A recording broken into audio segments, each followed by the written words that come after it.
Au retour des vacances, l'effectif monégasque n'a pas connu de bouleversement. Le mercato n'a eu comme seule incidence le départ de Sylvain Legwinski pour les Girondins de Bordeaux. Après 9 ans passés en principauté, Legwinski était le plus ancien du club.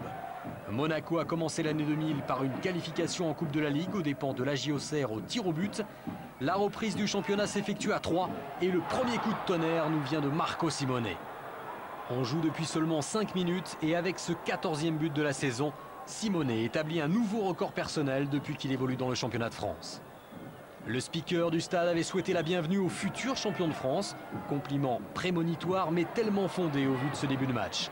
Lamouchi vient soutenir ses attaquants.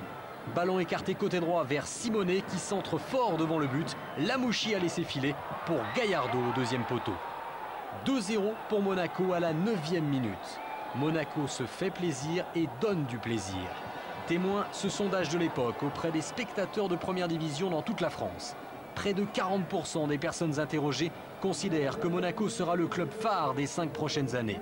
Et 25% considèrent que Barthez et Trezeguet sont les 2 meilleurs joueurs français du championnat. La valeur de Monaco est donc reconnue dans la France entière. Elle va encore grimper après ce match contre Troyes. 3e but, Ludovic Giuli sur une passe de Trezeguet. 3-0 pour Monaco après 12 minutes de jeu, le chaos parfait.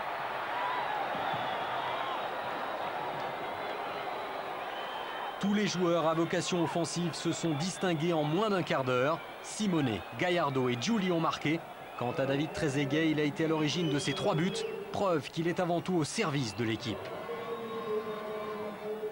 À 3-0, Monaco reste rigoureux, discipliné, mais les artistes se permettent quelques folies douces, comme Gallardo, qui tente une frappe de plus de 30 mètres sur la barre transversale. Mais la poupée, comme le surnomme la presse argentine, va pouvoir arborer un large sourire sur l'action suivante. Au départ, Simone, puis Trezeguet pour une nouvelle passe décisive. Le doublé pour Gallardo, petit par la taille, mais grand par le talent et par le cœur. Car avant de rejoindre la principauté, Gallardo a eu l'idée de créer une fondation pour venir en aide aux enfants pauvres de Buenos Aires. 4-0 pour Monaco qui, à l'issue de ce match, va compter 7 points d'avance sur Lyon et 8 sur le PSG. 45 points et 45 buts marqués, le tout en 21 journées. Monaco survole le championnat et ce n'est pas ce but pour l'honneur de Saïfi qui va remettre en cause cette suprématie. Question, Sabri Lamouchi s'attendait-il à une telle domination? Mener 3-0 au bout de 10 minutes de jeu, non pas vraiment, mais on était venu ici pour s'imposer, pour réussir une bonne entrée en matière. Ça a été chose faite, au bout de 3-4 minutes, on a réussi à marquer d'entrée. Et je le répète, mener 3-0 au bout de 10 minutes à l'extérieur, c'est évidemment beaucoup plus facile ensuite. Une chose est sûre, ce soir vous mettez la pression sur vos adversaires proches.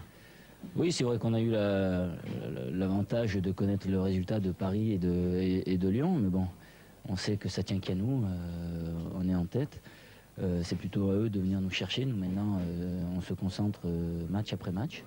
Celui-ci s'est bien passé, maintenant on va se concentrer sur celui de Rennes. On va essayer de prendre les 3 points et continuer notre marche en avant.